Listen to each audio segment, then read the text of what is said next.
함께 읽은 본문의 말씀을 가지고 제가 제목을 바꿨습니다. 제목을 바꿨는데요. 복음으로 변화된 삶이라는 제목으로 함께 하나님의 말씀을 나누고자 합니다. 성도 여러분, 우리가 읽은 이 두 구절의 짧은 말씀은 로마서 전체를 아우르는 요절과도 같습니다. 말씀 구절이 짧다고 해서 설교가 짧은 건 아닌데요.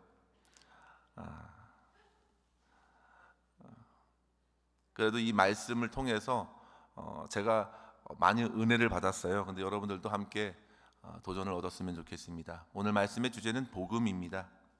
한마디로 복음이에요. 제가 이 본문을 정한 이유는 먼저 제 안에 계속해서 맴도는 생각이 있었기 때문입니다. 지금 복음으로 돌아가야 한다는 거부하기 힘든 내면의 외침 때문에 이 본문의 말씀을 정했습니다.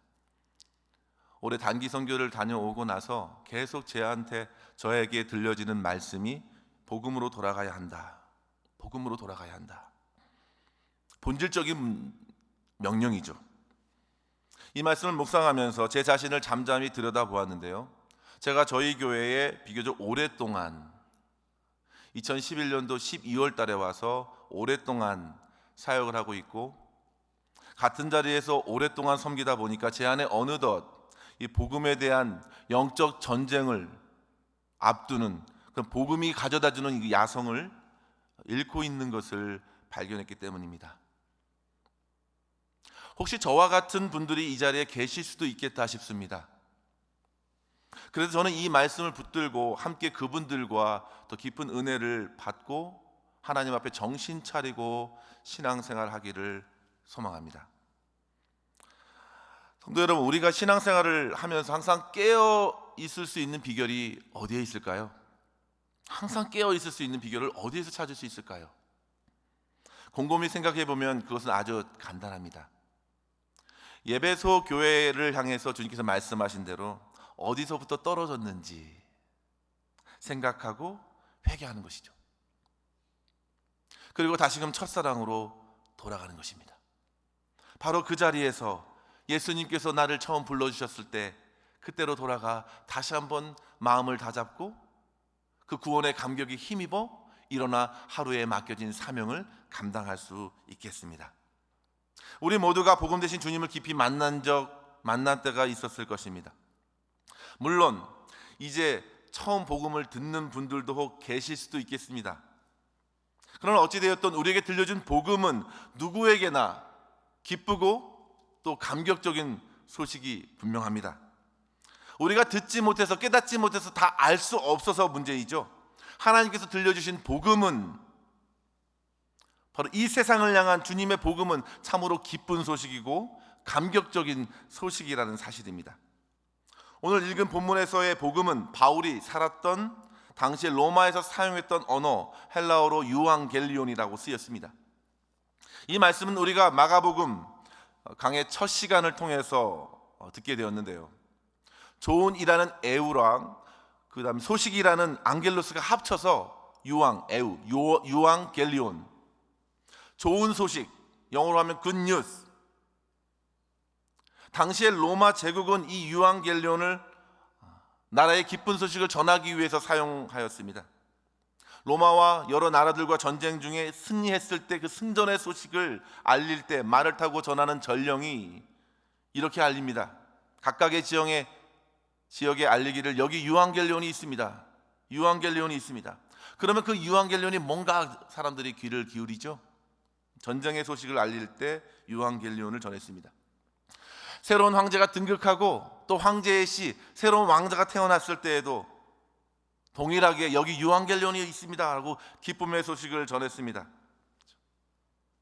그래서 사람들에게 기쁨을 함께 나누는 것입니다. 온 나라가 새로운 시대가 열렸다고, 새로운 제국이 열렸다고 그 기쁨을 함께 나누고자 이 유앙겔리온이라는 영어를 썼는데, 그것을 바로 지금 바울이 쓰고 있고요, 예수님의 제자들이 썼고요, 무엇보다도 우리 주 예수 그리스도께서 하나님 나라를 선포하시면서 유앙겔리온, 복음을 믿으라고 전하셨습니다.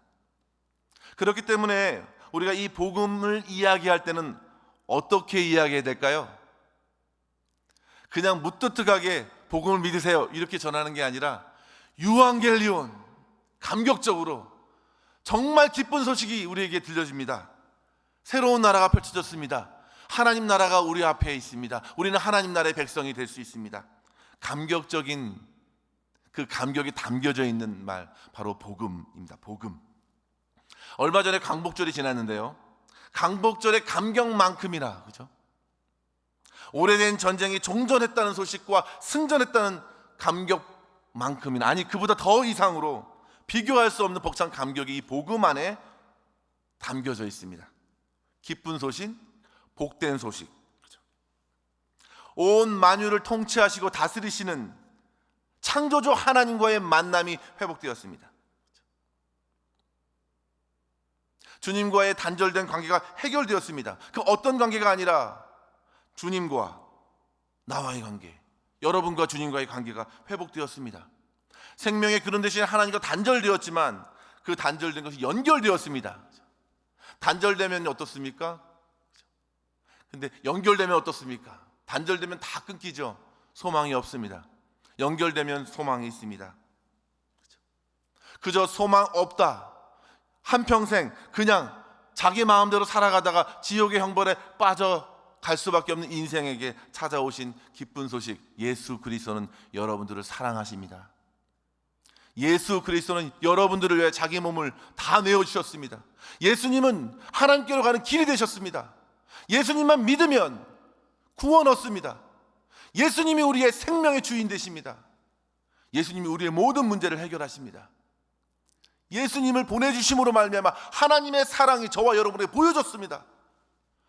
그렇게 하나님께서는 저와 여러분을 사랑하십니다. 그런 메시지를 듣고 제가 예수님의 사랑을 통해서 하나님을 만났습니다. 예수님의 사랑을 통해서 하나님을 만났습니다. 여러분 얼마나 기쁩니까? 미국 땅, 한국 땅이 아니라 하나님 나라의 땅에서 우리 영원한 행복과 기쁨을 누리며 살아갈 존재로 지어졌음을 믿고 주님을 만난 이후부터 우리는 소속이 변하여 주님께 속한 자로 살아내는 것입니다. 얼마나 기쁩니까? 이 자리에서 저만 기쁜가요? 여러분 기쁘지 않으세요? 감격적인 만남입니다. 우리 예수님께서 그렇게 복음으로 이 땅에 오셨습니다. 그리고 자기 자신을 내어주셨습니다. 보여주셨습니다. 우리의 역사에 오신 그 예수 그리스도, 그분과의 만남은 잊을 수 없는 우리의 인생을 뒤흔들고 뒤집히는 그런 놀라운 감격적인 사건입니다. 그래서 그 감격적인 만남, 그 경험을 되새길 때 우리는 다시금 회복하죠. 다시금 회복합니다. 아, 정신 차려야겠다. 이 복음이 정말 값비싼 복음이야. 놀라운 복음이야. 하나님 보좌를 버려두고 내려오셔서 전해주신 복음이야. 나를 위해서 주신 복음이야. 그렇게 그 복음 앞에 나아갈 때 우리는 새로움을 다시 한번 경험하게 되죠. 사랑하는 성도 여러분, 매해마다 찾아오는 생일도 우리의 인생의 삶의 의미를 새롭게 더해주는데, 그것과는 비교할 수 없는 주님과의 만남으로 내가 이 땅에 속한 자가 아니라 천국에 속한 자라는 확신을 얻게 된 그 경험을 어떻습니까? 더 큰 비교할 수 없는 감격이 되는 것이죠. 여러분들은 언제 주님을 만나셨습니까? 주님을 만날 때 여러분들은 어떠셨습니까? 그때를 생각하면 세상 어디에서도 얻을 수 없는 기쁨, 행복, 만족을 누리지 않으셨습니까? 그렇죠? 그래서 주님을 만나기 전과 주님을 만난 후는 어떨까요? 완전히 다릅니다. BC와 AD가 다른 것처럼 예수님께서 딱 오셨을 때, 그죠? 역사를 전환시킨 것처럼 저와 여러분의 인생의 역사를 바꾸신 것입니다. 누가요? 우리 주 예수 그리스도께서 복음으로 나에게 다가오셨을 때 완전히 바뀝니다. 삶의 의미와 목적이 새로워졌습니다. 물이 변하여 포도주로 변하듯이 완전히 바뀝니다. 새로운 세계가 열립니다. 고린도후서 5장 17절에 우리가 잘 알고 있는 말씀입니다. 그런즉 누구든지 그리스도 안에 있으면 새로운 피조물이라. 이전 것은 지나갔으니 보라 새 것이 되었도다. 아멘. 새 사람이 되었습니다. 새 것이 되었습니다. 모든 죄와 허물이 다 맑게 씻겼습니다. 이러한 새롭게 하시는 복음의 능력을 저와 여러분이 날마다 우리 주님 앞에서 누릴 수 있기를 주의 이름으로 간절히 축원합니다. 자, 그러면 이 복음 안에서 정말 감격적인 만남을 한, 예수님과 만남을 한 삶은 어떻습니까? 참으로 행복하겠죠? 행복합니다. 인생의 참된 행복이 여기에 있습니다. 복음에 있습니다. 여러분들께 여쭙겠습니다. 여러분 지금 행복하세요?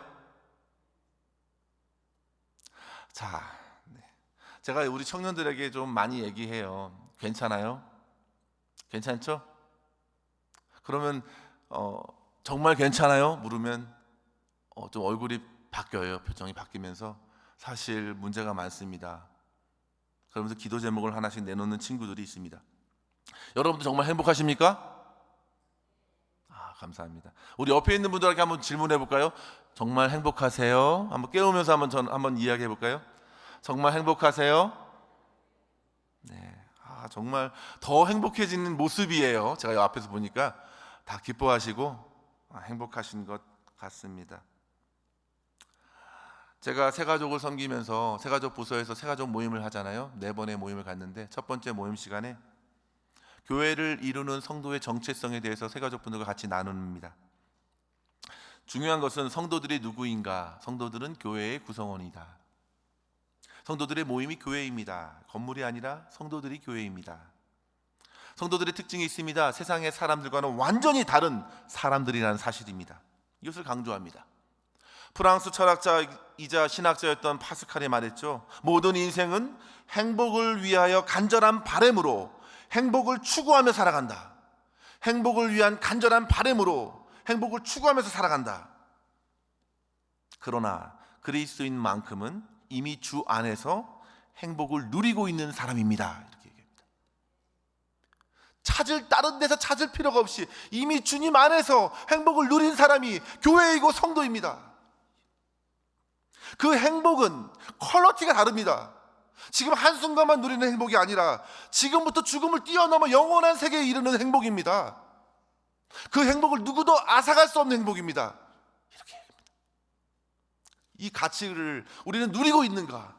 성도 여러분, 그런데 주변에 있는 사람들을 한번 살펴보십시오. 사람들이 어디에서 행복을 찾으려고 달려나가는지 한번 보십시오. 많은 사람들이 추구하는 길로 달려가면서 그곳에 행복이 있을 것인가 하면서 쫓아가지만 과연 그것이 행복한 자리인지 목표인지, 사람들은 높은 데 올라가면 뭔가 행복해 보일 것 같아서 다 그렇게 하니까 하는 것 같습니다. 남들이 부러워할 만한 멋진 집을 소유했다고 해서 행복한 것인가? 그죠? 자동차를 소유하면 잠시 행복할 수도 있겠죠.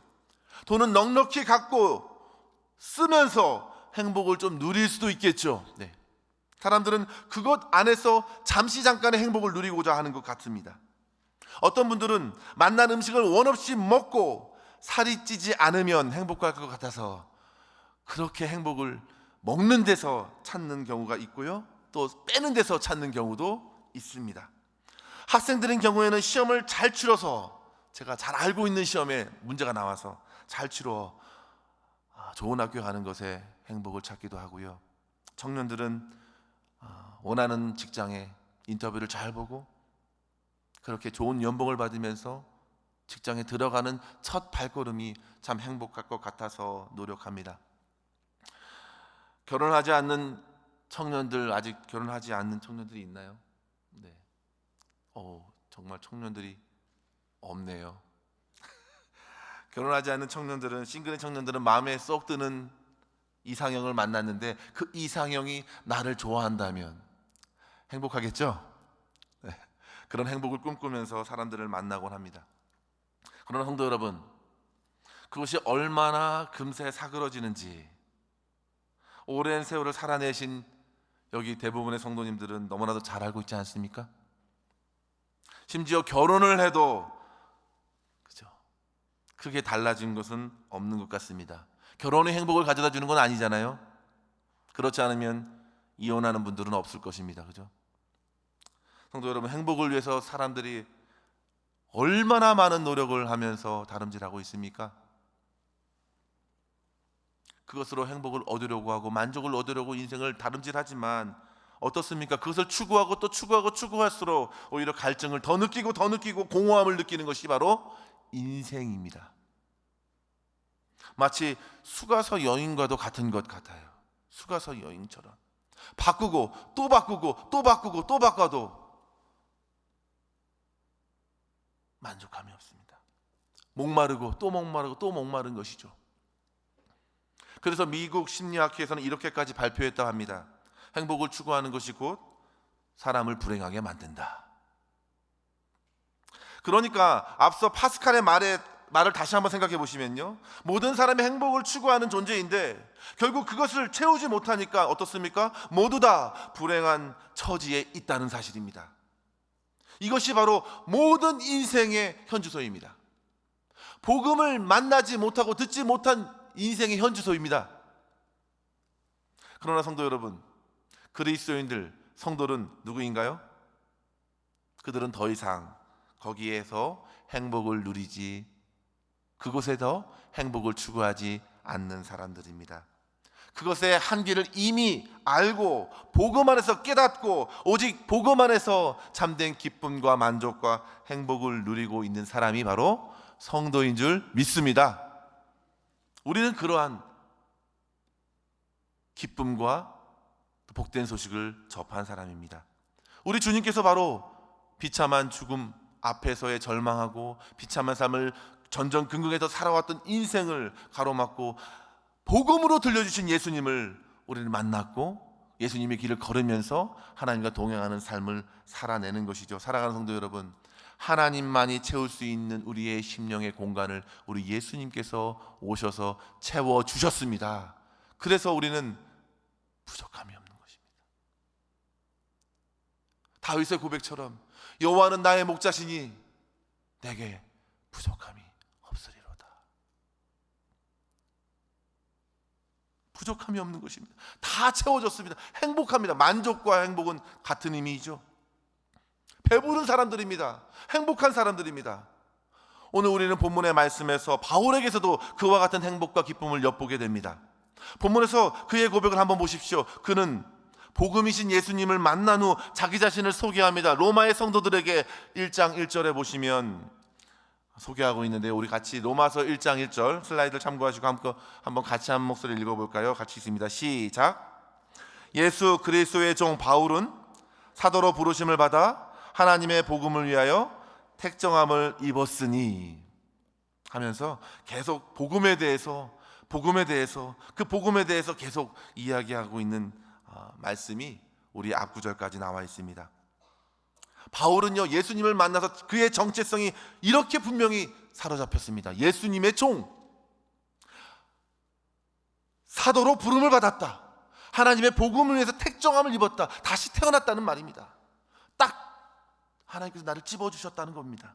그의 정체성은 예수님, 복음 대신 예수님을 만나면서 분명해졌죠. 사도행전에서 드러난 바울의 행적을 한번 생각해 보십시오. 1차, 2차 전도여행 중에 다메섹 도상에서 찾아오신 예수님에 대해서 그가 얼마나 자주 언급하고 떠올렸습니까? 이유는 그의 사명과 그의 삶의 의미가 바로 주님과의 만남으로부터 분명하게 정해졌기 때문입니다. 그래서 그 때를 회상하고 이야기를 나누고 할 때마다 그에게 힘이 납니다. 도전이 생깁니다. 환난이 나를 가려막더라도 그는 그 환난을 뛰어넘을 만큼 불붙는 사명으로 앞으로 전진했죠. 사도행전 20장 24절에 보시면 로마로 가는 길목에서 그가 이렇게 고백합니다. 내가 달려갈 길과 주 예수께 받은 사명, 곧 하나님의 은혜의 복음을 증언하는 일을 마치려 하면은 나의 생명조차 조금도 귀한 것으로 여기지 아니하노라. 아멘. 사랑하는 성도 여러분, 그렇게 바울을 일깨웠던 복음이 단지 바울에게만 주어진 것입니까? 결코 그렇지 않습니다. 우리가 바울을 두고 성경에서 정말 큰 인물로 여길 수 있겠으나 바울 또한 우리와 성정이 같은 사람이죠. 바울을 바울되게 한 것도 오직 복음의 능력이 있습니다. 그 능력이 지금 바로 저와 여러분을 일으킬 수 있는 능력이 될 줄 믿습니다. 바울을 세우셨다면 오늘 저와 여러분 세우지 못할 능력이 아닐 수가 없는 것이죠. 동일합니다. 그 구원의 능력이 바로 우리의 능력으로, 복음의 능력으로 적용되는 것이죠. 오늘 본문에 보시면 헬라인에게나 유대인에게나 다 차별 없이 적용된 복음의 능력, 믿을 때, 복음을 받아들일 때 그 능력을 경험하는 것입니다. 그래서 이 복음은 역사를 흘러내려와서 저와 여러분에게까지 전해진 것이죠. 따라서 사랑하는 성도 여러분, 우리는 로마서 1장의 이 짧은 두 구절 말씀 안에서 밀려오는 질문을 받아낼 수 있어야겠습니다. 저와 여러분은 지금 주님의 복음을 제대로 듣고 그 복음을 믿고 그 복음 대신 예수님을 만나 그 복음이 전해주는 많은 은혜들을 누리고 있습니까? 이 질문은 어찌 보면 오랫동안 신앙생활을 이어오신 여러분들을 무시하는 것처럼 그렇게 들려질 수도 있겠습니다. 그러나 이 질문은 제가 드리는 것이 아닙니다. 오늘 이 말씀이 우리에게 지금 질문하고 있는 것 같습니다. 당신은 과연 복음을 듣고 복음을 믿고 그 복음을 누리고 있습니까? 질문하고 있는 거예요. 우리 모두에게. 오랫동안 교회를 다녔고 모태신앙이고 지금도 이 예배당의 한자리에 지키고 있다 해서 그분이 복음을 경험한 것이라고 단정할 수는 없겠죠. 저는 잘 모릅니다. 여전히 교회 안에서도 복음을 듣지 못하고 반응하지 못하시는 분들이 계실 수 있겠습니다. 아니, 계십니다. 예전에 저와 같은 분들이 많이 있을 수 있습니다. 그래서 목회자들은, 그리고 소그룹 리더들은 항상 복음을 전하는 사명을 감당해야 합니다. 항상 복음을 전해야 돼요. 지난주에 태어난 후 처음으로 교회를 방문한 애선이도 복음을 들어야 합니다. 복음을 들어야 해요. 제가 이 말씀을 준비하면서 한 7시 좀 넘어서 제 아들이 사무실에 찾아왔습니다. 그래서 아들을 앉혀놓고 이 말씀을 계속 제가 선포를 했습니다. 예수님을 믿어야 한다고. 우리 자녀들에게도 계속 복음을 전해야 합니다. 그래서 예수님을 만나야 됩니다. 매주 교회를 방문하시는 분들이 복음을 필요로 합니다. 왜냐하면 세상에 복음을 가리는 다른 복음들이 많기 때문입니다. 우리는 누가 복음 안에 있고 누가 복음 밖에 있는지 분명히 알 수 없지요. 오직 하나님만이 아시기 때문에 우리는 하나님의 사명을 받아서 그 복음을 할 수 있는 대로 나누고 전하고 선포해야 합니다. 심지어 복음을 잘 알고 있어도 우리는 어떻습니까? 계속 복음을 들어야 합니다. 복음을 파서 복음에서 샘물을 얻어야 합니다. 잃었던 복음의 능력을 회복해야 합니다. 앞서 말씀드린 것처럼 복음의 야성을 가져야 됩니다. 복음의 파워를 가져야 됩니다. 영적인 전쟁에서 픽픽 쓰러질 것이 아니라 말씀을 먹고 복음을 먹고 힘을 내서 악한 사단 마귀와 싸워야 합니다. 깨어야 합니다. 저에게 하는 말입니다. 선교지의 현장에 가보니까 정말로 영적 전쟁입니다. 얼마나 사단 마귀가 방해하는지 모릅니다. 악한 영들이 들끓습니다. 왜냐하면 대부분 주님을 알지 못하기 때문입니다. 영적 전쟁이에요. 복음으로 무장하지 않으면 미국은 어떻습니까? 곳곳에 정치는 어떻습니까? 우리 앞에 학교만 해도 문화가 어떻습니까? 복음을 전해야 합니다. 깨워야 합니다. 저는 이따금 제 폰에 담겨져 있는 사진들을 쭉 훑어봅니다. 제가 감성이 좀 넘치는 성격인 것 같으세요? 아니면 감성이 없는 성격인 것 같으세요? 쭉 훑어보면요, 정말 어떨 때는 눈물이 나기도 합니다. 먼저 제 아이들, 자녀들, 또 아내도 있지만 사진을 보면서 좀 짠합니다. 짠해요.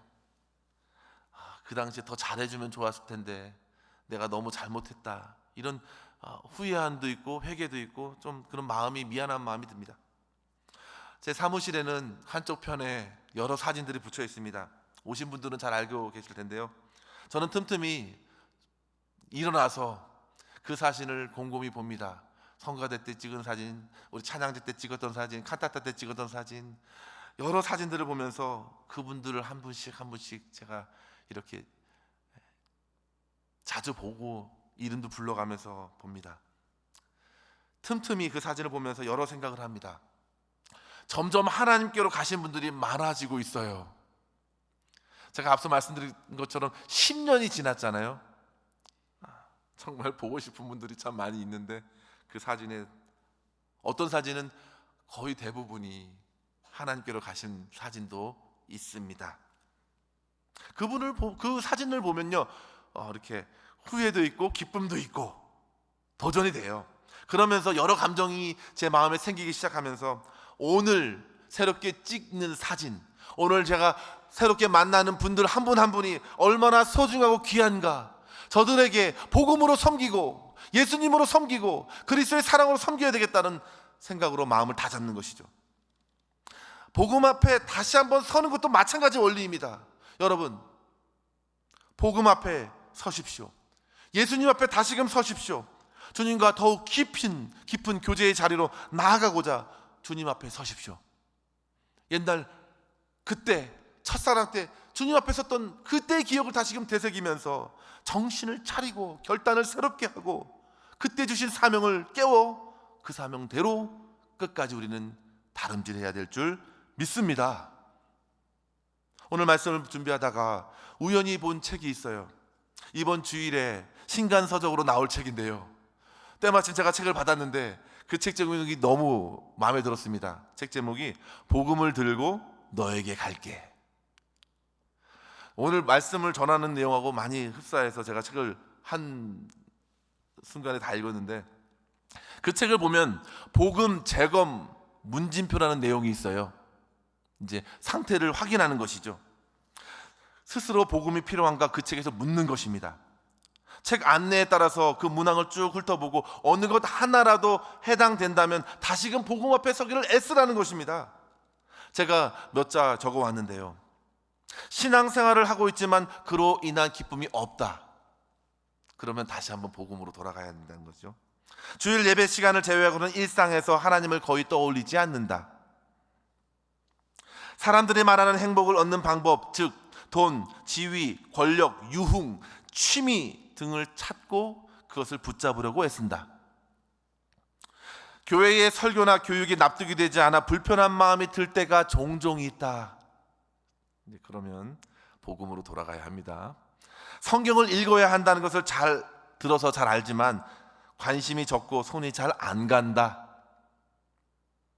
마지막 부분 여러 가지가 있지만 이것을 한번 나누고 싶었는데요, 일터나 학교, 다른 모임에서 아무도 내가 그리스도인인 것을 알지 못한다. 스파이도 아닌 텐데 자기 정체를 숨기고 있는 분들 꼬집는 말입니다. 아무도 나를 그리스도인으로 알아보지 못한다. 복음으로 돌아가야 합니다. 나타나야 합니다. 능력이 나타나야 되잖아요. 사랑하는 성도 여러분, 신앙생활에도 얼마든지 슬럼프가 있습니다. 그러나 다시금 말씀으로 돌아와 하나님의 영에 성령을 의지하고 말씀을 보시고 말씀으로 뜨거워지고 다시 한번 사명을 올곧게 생각하고 믿음의 길을 걸어갈 수 있는 저와 여러분 될 수 있기를 주의 이름으로 간절히 축원합니다.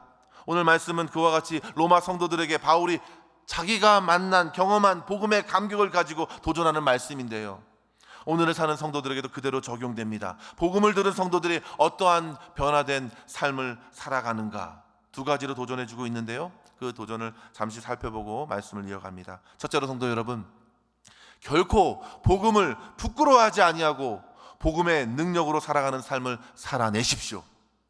복음을 부끄러워하지 말고 복음의 능력을 경험하며 사는 삶, 그 삶을 사모하십시오. 16절의 말씀인데요, 우리 같이 한번 16절 말씀을 다시 한번 읽어볼까요? 같이 있습니다. 시작. 내가 복음을 부끄러워하지 아니하노니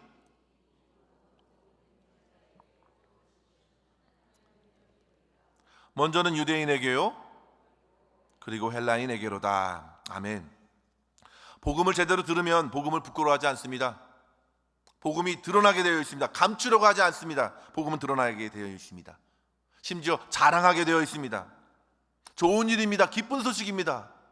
부끄러워할 이유가 없습니다. 그런데 당시 시대적 상황이 어떻습니까? 로마 황제가 통치하고 있는 상황이에요.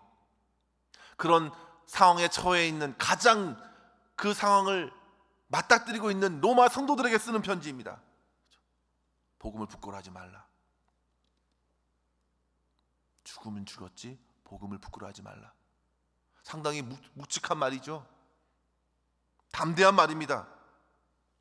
로마 황제가 절대 권력으로 자리 잡고 있는 그때에 바울의 이 고백은 엄청난 용기가 담겨져 있는 고백입니다. 그만큼 복음의 능력이 파워풀하다는 거예요. 엄청난 능력이 있습니다. 그래서 그의 능력으로, 복음의 능력으로 가득해서 이 고백을 드리는 것입니다. 바울의 경험한 복음은 실로 능력이 있었습니다. 그는 로마 성도들에게 내가 복음을 부끄러워하지 아니하노니, 그 복음이 이미 나의 복음이 되었는데 여러분들은 어떻습니까? 그런 고백입니다. 내가 복음을 부끄러워하지 아니하노니 여러분들은 어떻습니까? 그 복음이 과연 여러분들의 복음이 되었습니까? 다른 사람이 믿음 생활을 하면서 그런 영적인 경험을 했는데 과연 나는 그런 경험을 했는가? 그 복음은 나의 복음인가? 나의 복음이라면 그 복음은 결코 부끄러워할 복음이 아닙니다. 오히려 자랑하고 복음의 능력이 나타나는 역사가 있는 복음입니다. 여러분들의 삶에, 생각에, 마음에 변화를 일으키는 복음입니다. 바울이 지금 그것을 고백하는 것입니다. 모든 믿는 자에게 구원을 주시는 하나님의 능력이 되면 나에게만 오는 것이 아니라 여러분들에게도 믿을 때 그 복음의 능력이 나타납니다 라는 메시지입니다. 어떠한 상황에서도 구원을 주시는 하나님의 능력을 경험하십시오. 이런 도전입니다. 세상의 권력, 파워, 그것보다도 더 능력 있는 능력이 복음 안에 있습니다. 공중 권세 잡은 자 사단 마귀의 손에서도, 죄와 사망의 권세에서도, 온갖 인생의 두려움의 힘에서도, 물질과 관계, 질병, 삶에서 풀 수 없는 여러 가지 숙제 가운데서도, 낙심과 절망으로 치닫는 어떤 상황에서도 건져낼 수 있는 구원의 복음이 나의 복음인데 여러분들은 어떻습니까? 부끄러워하지 마십시오. 복음을 나의 복음으로 붙드십시오. 이런 도전입니다. 복음의 능력을 경험하십시오. 그 능력을 경험하지 않으면 로마 시대에 살아낼 수 없습니다. 그래서 그는 복음을 부끄러워하지 않는다고 말하는 것입니다. 로마 성도들, 오늘날 우리들 마찬가지입니다. 복음을 소유한 자로 부끄러워하지 말고 그 능력으로 살아내어야 합니다. 내가 복음을 붙들고 있을 때 분명히 예상되는 반응이 있습니다. 세상에 반응이 있어요. 굽어진 평가가 있습니다. 모욕이 있습니다. 비아냥이 있습니다. 한번 잘하나 보자. 반자국이 없을 수 없습니다. 문화가 다릅니다. 크리스찬 문화와 세상 문화는 다릅니다. 반작용이 당연히 있죠. 사단 마귀가 가만히 있을 리가 없습니다. 우는 사자와 같이 삼킬 자를 찾는데요, 방해합니다. 심지어 의로운 욥에게도 그죠? 고난을 가했던 사단입니다. 그러나 성도 여러분, 그렇다고 해서 우리는 복음을 부끄러워할 이유가 없겠습니다. 왜냐하면 복음 가운데 역사하신 하나님이 늘 우리와 함께 하시기 때문입니다. 복음의 능력이 나타납니다. 부끄러워하지 않을 때 복음의 능력 안에 우리는 거하게 됩니다. 자기 자신을 의지하지 말고 복음을 예수님을 의지하십시오. 사랑하는 성도 여러분, 우리 요즘 코비드가 다시금 이렇게 많아진다고 하는데요. 저도 얼마 전에 검사를 했습니다. 여러분 스스로 자기 자신을 한번, 우리 검사 잘하잖아요. 테스트 잘하잖아요. 한번 검사를 한번 해보십시오. 이 말씀을 가지고 여러분들의 지금 현 주소를 검사해 보십시오. 첫째, 내가 복음을 부끄러워하는가? 만약 그렇다면 회개할 문제입니다. 간절히 주님께 기도하십시오. 복음을 밀쳐내려는 자아를 죽여달라고 기도하십시오. 복음이 나를 다스리려고 하는데 내가 복음을 부끄러워하고 밀쳐내려고 합니다. 그때 우리는 기도해야 합니다. 복음을 밀쳐내려고 합니다. 주님, 내 자아를 깨뜨려 주시고 주님이 내 삶의 주인 되시고 복음이 내 삶을 다스려 주시옵소서. 그렇게 기도해야 합니다. 내 힘으로 되는 것이 아니라 이 복음을 믿는 것, 이 믿는 것은요 하나님의 선물이잖아요. 하나님의 은혜이잖아요. 구해야 합니다. 억지로 되는 것 아니고요, 결단도 안 됩니다. 하나님께 엎드려 기도해야 합니다. 그 능력이 나에게 나타날 수 있도록, 복음의 능력을 경험할 수 있도록 주님, 내 자아를 죽이시고 주님께서 내 삶의 주인 되어 주시옵소서. 그리고 기도하면서 치료해 가는 것입니다. 영적으로 변화를 꾀하는 것입니다. 두 번째로 성도 여러분, 만약 여러분이 복음을 부끄러워하지 않는다, 그렇다면 복음을 담대히 전하십시오. 할 수만 있든지 복음을 전하는 겁니다. 소개하는 것입니다. 단기 선교, 다음 주에 선교 보고가 있는데요, 가야 합니다. 갔던 사람만 가는 것이 아니라 다 갔으면 좋겠어요. 다 복음의 현장에 가서 구원 얻는 영혼을 바라보고 기뻐하고 있는 영혼들을 바라보면서 하나님의 역사하심을 깊이 경험하고 주님의 일하심을 찬양했으면 합니다. 중간은 없습니다. 복음을 부끄러워하든지 복음을 자랑하든지, 그렇죠? 부끄러워하든지 자랑하든지. 성도 여러분, 바울을 보십시오. 담에서로 올라갈 때 그는 믿는 자들을 잡으려 갔습니다. 예수쟁이를 잡으려 갔습니다. 그런데 그 길목에서 주님이 찾아오셨죠. 그가 주님을 보자마자 그는 곧 시력을 잃었습니다.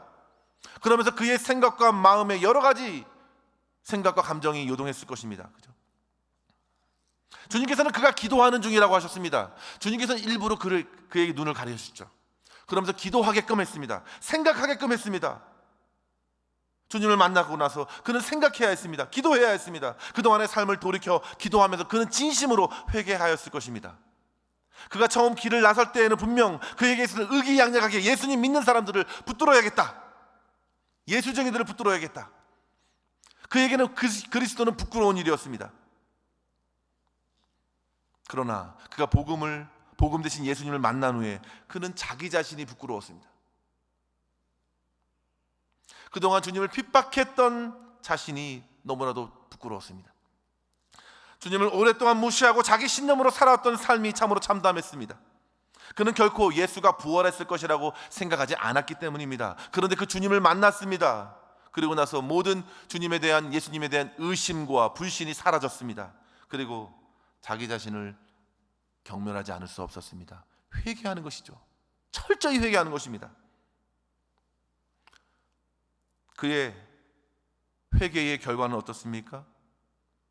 그는 1초도 서슴지 않고 이렇게 고백합니다. 나는 죄인 중에 괴수입니다. 나는 죄인 중에 죄인입니다. 최고의 죄인입니다. 진정한 회개로 하나님께 드리면서 그는 변화를 경험하게 되죠. 그러면서 이제 아나니아의 기도를 통해 눈을 뜨게 됩니다. 뜨자마자 그는 세례를 받고, 뜨자마자 그가 감당했던 사명이 무엇입니까? 곧 예수는 그리스도다, 예수는 나의 왕이시고 하나님의 아들 예수님을 전하는 복음 증거자가 되었습니다. 사랑하는 성도 여러분, 복음의 능력이 사도 바울의 역사한 것처럼 저와 여러분의 삶에게도 역사돼서 하나님의 선하신 뜻을 풍성히 이룰 수 있는 그런 삶을 살아낼 수 있기를 주의 이름으로 간절히 축원합니다. 바울은 그렇게 자기에게 놀라운 능력을 일으킨 복음을 로마 성도들에게 새롭게 전하고 싶었습니다. 그리고 함께 복음 증거하는 사역을 감당하고자 했던 것입니다. 그것이 바로 로마서의 기록 이유입니다. 로마의 복음, 마태, 마가, 누가, 요한복음도 있지만 로마서는 로마의 복음입니다. 바울이 쓴 복음입니다. 복음에는 능력이 나타납니다. 고린도전서 18장에 보시면요, 1장 18절에 보시면 십자가의 도가 멸망하는 자들에게는 미련한 것이요 구원을 받는 우리에게는 하나님의 능력이라 했습니다. 능력이 나타난다. 십자가의 도가 바로 그가 깨달은 복음입니다. 항상 바울의 주변에는 크게 두 부류의 사람들이 따라다녔습니다. 유대인과 헬라인이었습니다. 그런데 유대인의 관심은 어디에 있었습니까? 표적에 있었습니다. 헬라인의 관심은 지혜에 있었습니다. 그들의 납득과 그들의 행복과 만족은 표적 아니면 지혜에 있었습니다. 그러나 바울은 그 사이에 껴서 담대하게 십자가에 못 박힌 예수님만 전하죠. 예수님만 전합니다. 이유는 무엇입니까? 고린도전서 1장 24절에 보면 오직 부르심을 받은 자들에게는 유대인이나 헬라인이나 그리스도는 하나님의 능력이요 하나님의 지혜니라. 그들이 구했던 능력과 그들의 구했던 지혜는 어디에 있습니까? 그리스도에게 있습니다. 예수님께 다 있습니다. 부르심을 받은 자들에게는 우리는 모르죠. 복음을 전하면 누가 부르심을 받은 자인지를 알게 되죠. 헬라인이든 유대인이든 예수님을 믿게 되면 예수님 안에서 자기가 생각했던 표적을 일으키는 능력, 자기를 감격시키는 지혜 다 예수님 안에 있다는 사실을 발견하게 되는 것입니다. 사랑하는 성도 여러분, 걱정하지 말고 두려워하지 말고 복음을 전할 수 있는 능력을 의지해서 복음을 전할 수 있는 저와 여러분 되기를 바랍니다. 우리는 담대히 전할 뿐입니다. 듣는 자가 누구냐에 따라서 복음을 받을 것이고 아니면 복음을 버릴 것입니다.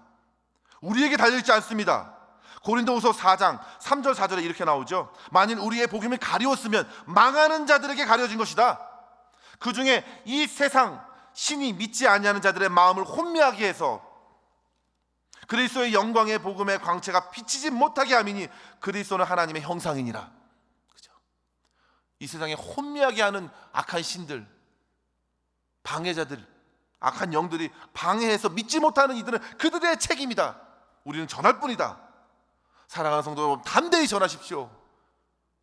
담대히 전하십시오. 그러므로 말미암아 주님의 부르심에 응답하는 주의 성도들을 건지고 생명을 살리고 하나님께 영광 올려드리는 저와 여러분 될 수 있기를 주의 이름으로 간절히 축원합니다. 두 번째를 해야 되는데 말씀을 마쳐야 될 시간입니다.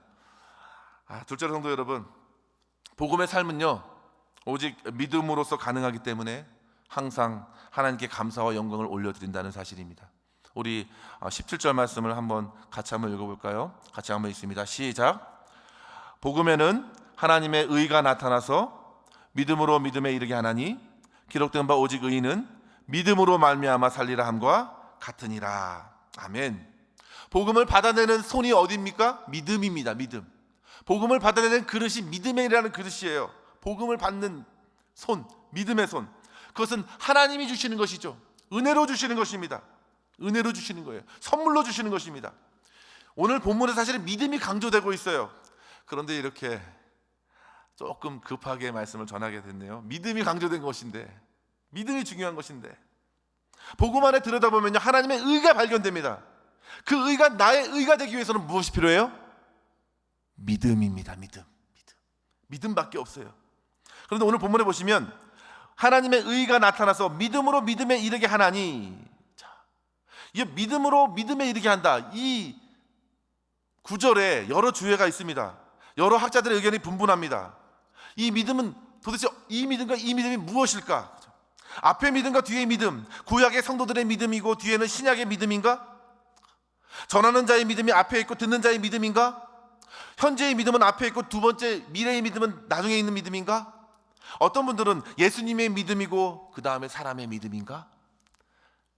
그렇게 여러 각도로 이해하고 이렇게 해석하려고 하는데, 여러분들은 어떤 각도의 의미로 이 말씀을 받아들이십니까? 어떤 것 같으세요? 네, 그러나 이후의 말씀까지 읽어봐야 합니다. 기록된 바 오직 의인은 믿음으로 말미암아 살리라. 자, 똑같은 구절이에요. 의인은 믿음으로 말미암아 살리라. 의인은 믿음으로 말미암아 살리라. 앞에 있는 의인은 어떻게 의인이 될 수 있습니까? 누가 도대체 의인입니까? 로마서 3장 10절에 의인은 없나니 하나도 없다고 했습니다. 3장 23절에는 모든 사람이 죄를 범하였으며 하나님의 영광에 이르지 못하더니, 그러나 로마서 3장 24절에는 이렇게 증거합니다. 슬라이드 참고하시고요. 같이 한번 읽어볼까요? 시작. 그리스도 예수 안에 있는 성령으로 말미암아 하나님의 은혜로 값없이 의롭다 하심을 얻은 자 되었느니라. 아멘. 아멘. 하나님의 은혜로 값없이 의롭다 해주신 하나님을 믿는 것. 자, 의인은 오직 예수 그리스도의 속량으로 하나님의 은혜로 값없이 칭해 주신 것입니다. 그래서 앞에 있는 믿음은요, 칭할 때의 믿음, 의인. 두 번째, 믿음으로 살리라는, 믿음에서 믿음이잖아요. 믿음에서 믿음. 두 번째 믿음은 살아가면서 하나님을 믿는 믿음. 칭의와 성화의 믿음으로 저는 해석합니다. 의인은 하나님께서 거저 주셔서 의인이 되었습니다. 그죠?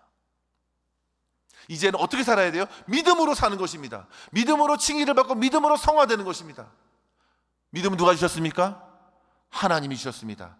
은혜로 주셨습니다. 그래서 우리는 하나님께 감사하고, 모든 것을 다 마치고 나서도 저는 무익한 종입니다, 하나님만 영광 받으시옵소서, 그렇게 고백해야 될 줄 믿습니다. 이런 사람들은 구약의 아브라함이었습니다. 아브라함이 그랬습니다. 창세기 15장 6절에, 그죠? 아브라함이 여호와를 믿으니 여호와께서 이를 그의 의로 여기시고.